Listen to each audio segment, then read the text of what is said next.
Hey everyone, thought I'd do a video about ideas I have for improving Diablo 3. So let's just get into it. One idea I have for improving gameplay is, well, I guess let me back up a little bit. Currently, I am working on greater rifts, that's what interests me. And to progress up greater rifts, I need more paragons. And to give an example, once I hit greater rift 50, I decided that I was going to track how many paragon points it took me to get to the next level of greater rift, like 5 greater rifts. So I tracked where my paragon point was at 50, when I was at greater rift 50, then greater rift 55, then at greater rift 60, then 65, and then 70. And when I looked at the paragon points, I saw that it was taking about 80 paragon points to get the next 5 levels up. And then around 70, I started to imbue my items with Call to Sans Despair. The last level, when I got up to 75, I figured that, okay, well, it's going to take 80 more Paragon, maybe more, because I think that it starts to scale up and get more and more difficult the higher you get. It's less linear and it starts to become more of that J curve where it starts to steeply rise, where you have to do a lot of grinding of paragon points in order to get the same kind of results that you want. So when I hit 75, my paragon points were in the lower 800s, and I started farming and I hit 880 something, and I think I got up to Paragon, or got to Greater Rift 78, but I pretty much hit a roadblock there. And now you can see I'm at 90, or 920. And with that, I'm having problems just completing Greater Rift 77. So it could be many things that are going wrong. Gameplay, the items I'm using, the abilities I'm using. But there's more to it than just this. I look at the leaderboards, and I look at solo because I'm a solo crusader. I'm not interested in group play. And I see Meat Crave here. He's at the top of our group. He's 94. And his paragon points are 2,426. So that should, and when I check out most of the other players that are up here, these other guys, they are about the same thing. They're 2,000 something, very low 2,000s. So to get where he's at, I'll probably need 2,000 plus paragon points to get to the 90s. So I'm fine with that. But here's this guy Chainer. Chainer does a lot of he does the 4-player groups. He has this Crusader in his 4-player group, and currently in 4-player they are at 112 Greater Rift. Because this is part of this is the guy he uses to do his 4-player. He has the same amount of paragon points doing solo as he does in the 4-player, naturally. So where do you think his paragon points are? Well, that's a little over 2,000, isn't it? 3,152. So if we take a look at that, we take a look at where he was, I guess that he could probably, based on my own experience and when I look at the time I've spent and then how much further I usually can get, when you're around this kind of 11 point level, maybe he can do 2 more greater rifts before he'll hit the wall where he won't be able to clear it in time. So he might be able to get up to 95. But still, it took him up to 31,000 Paragon points to get to 95. Whereas, this guy's one level less. And no, I'm not suggesting that the difference is 700. Difference between 94 and 95 is like 700. Because I know the difference between this 93 and this 94 is about 200 Paragon points. But I still see that there's a tremendous amount of Paragon grinding. That the Paragon point isn't nearly as valuable here as it is on 4-player. 4-player, you get more bang for the buck on the Paragon point. So that makes me say that, we have a problem with solo. In order to get progression, we need a ton of Paragon points. An absolute ton.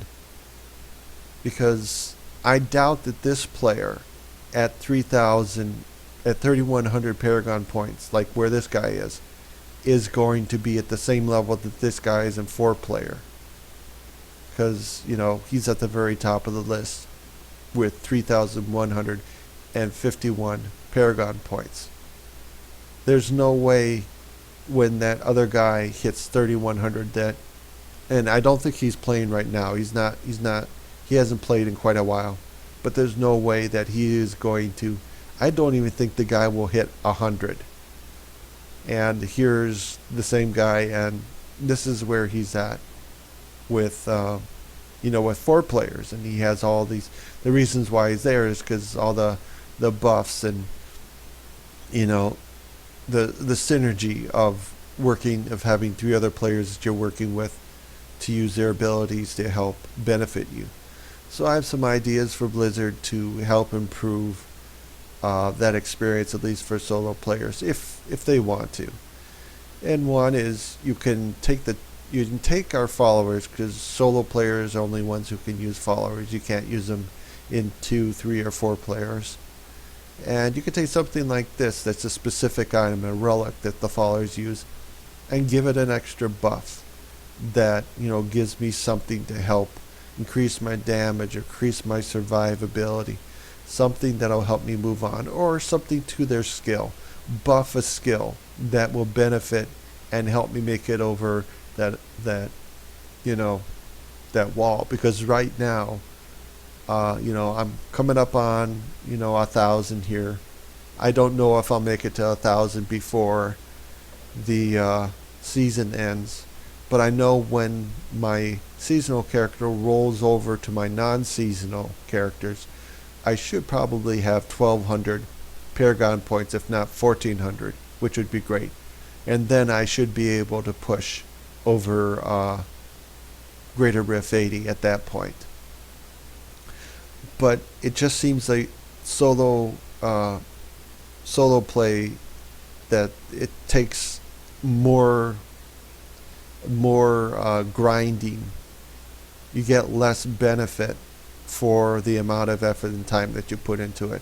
So anyway, it's an idea. One thing we can do is buff the followers, have them give us some, something to help improve our clearing of a greater rift.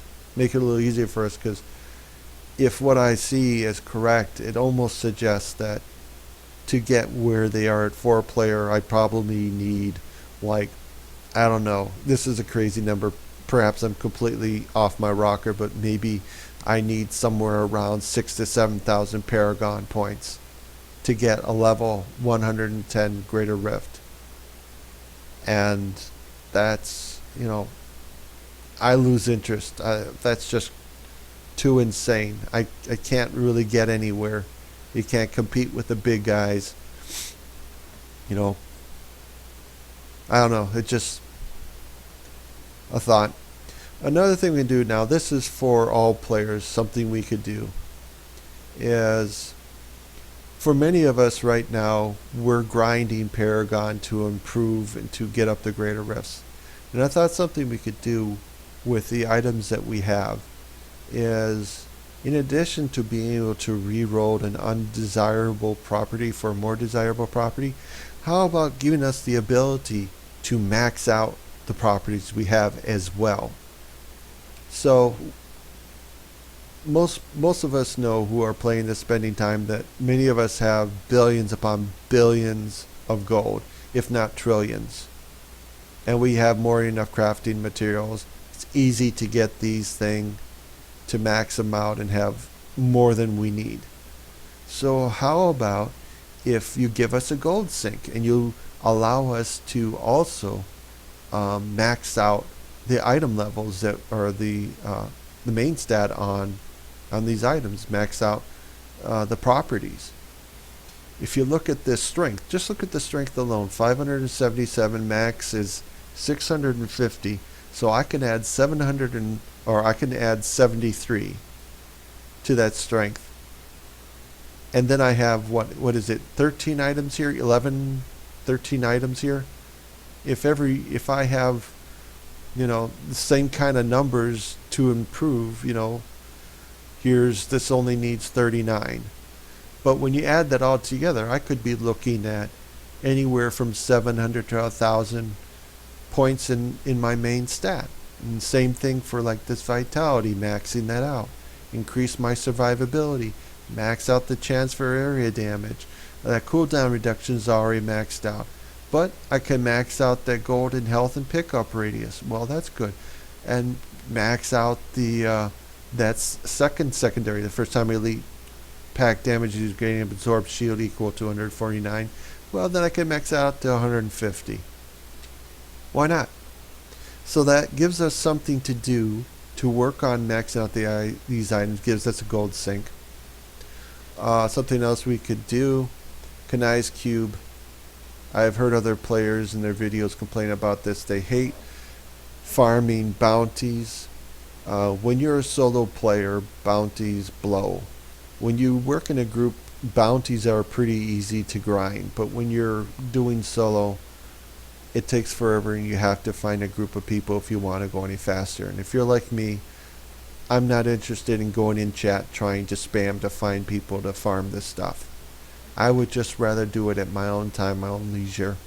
So I would like to see the amount of crafting materials reduced to like 1. Make it kind of like this. So I can go out, I can do one run of bounties. I've got enough rerolls, reforges to do 5, and that makes it a little bit more interesting to me. So now I have this that I can spend my time. Instead of just doing Paragon, I can take the items I have that aren't optimal, and I can get more rerolling done, because it's more effort for solo players than it is for players in groups. And then another thing I would like to suggest while we're on this Law of Cool, the Reforged Legendary recipe. If I put this item in there and do a reforge, there's a chance that I will lose the ancient part of this legendary. I will lose the ancient. Could become just a regular legendary, and it'll have lesser stats. I don't like that. To me, that's a risk that I don't want to do that. I don't want to put this item in and reforge it.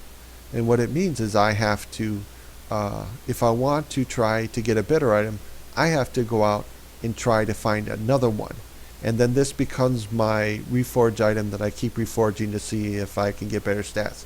Now this Swift mount that I just pulled out of my bag, my stash, this was an ancient. And I put it in there and I re-rolled it, and it re-rolled legendary. And now it's like, okay, well, at least I can see why, it makes sense. Don't waste when you got an item that you're happy with, don't reforge it. Okay, well, then you just took a part of your game. You created that for me to do stuff with it. You want me to use this. I don't want to use this. I don't want the risk. But what if you made it so that it can't unroll ancient? So once you get an item ancient, whether you reforged it from in here and it was legendary and you got a chance and it rolled ancient, once it gets ancient, it can't become unancient. It can't be a regular legendary. Well, now you make it more interesting to me, because now that gets me excited, because I know once I get that ancient roll, I'm like, okay, I just got it ancient. Now I gotta work on re-rolling to get better properties. And I'm not worried about losing, the ancient, because the ancient has the better min-max stats than non-ancient does. See, now I get excited about doing this again. I get excited about doing bounties. So that's another idea I have for improving the game. Let's see. What else could we do? Well, I had an idea for the legendary chips, and that was to make it so that when you do a greater rift, whatever rank your chip is, if your rank of your legendary gem is at the same where your greater rift ranking is, that it would be 100% chance to upgrade. So I'm at greater rift 77. If this Boyarsky's chip should have a 90% chance, but currently at greater rift 77, the chance of this upgrading is, I believe, it's either 15% or 8%. I don't know what it is, but it's very low, and I'm working on farming rank or greater rift 77s, and it's not worth trying to upgrade this because the upgrade is so low that it's a waste. It's basically a waste, and there's no reason to do it.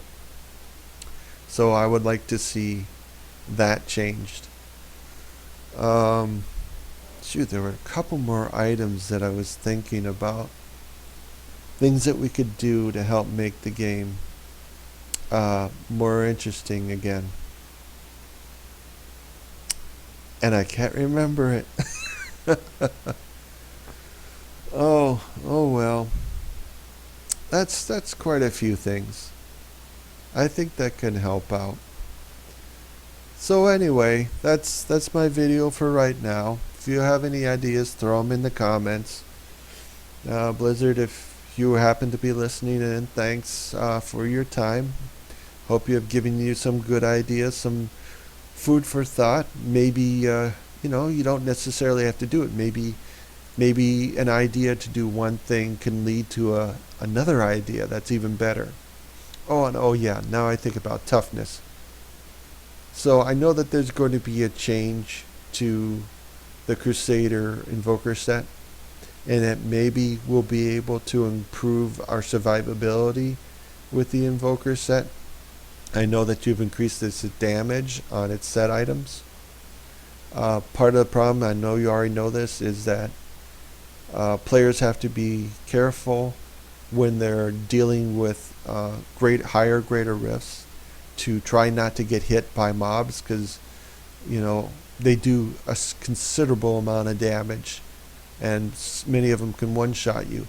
Now 4 players, if you've seen videos of 4 players, with all their synergies and with all the different specs that they can play and bring in there to survive, they can pull in large groups and then just sit and apply their damage to all the mobs, and the chances that somebody is going to die is very low. Whereas us in solo player, we can't do that. We can't do that. I can't go in and melee anything and hope to be in melee range of anything and hope to survive. It's very hard, at least with this Legacy of Nightmare set. And maybe the change to the Invoker set is the answer to it. But I'd like to see something done to make those ads a little bit more survivable so we don't die. Yeah, and definitely want to look into ways to help us, I don't know, level Paragon or make it better. And I just remembered another thing. I hate farming for Hellfire amulets. It seems that at Torment 10, when you kill a key warden, it should be 100% drop rate of the keys for doing the Uber bosses, but it isn't. I can go farm all 4 of them and have only 2 keys drop out of the 4. Leave the game, come back and start a new game. Start over, farm 4 of them, and get only 2 keys again. Can you imagine what it'd be like if these Greater Rift keystones had that same kind of situation, where at Torment 10 there was a chance that you wouldn't get one to drop at the end? Because that's about, it's very similar in terms of, I don't know. I I don't. I think farming keystones is just as bad as farming bounties. It's tough for solo players. I know that you guys really like group play, but you can't force community on people, and I don't think you're doing that. But the way community works is the players create the community. You create the environment for people to choose community. It's like going to a bar. You have a bar, people can come together and hang out and talk and have all that stuff. And the bars are also places for people who want to be alone and do their own thing and maybe not socialize for whatever reason.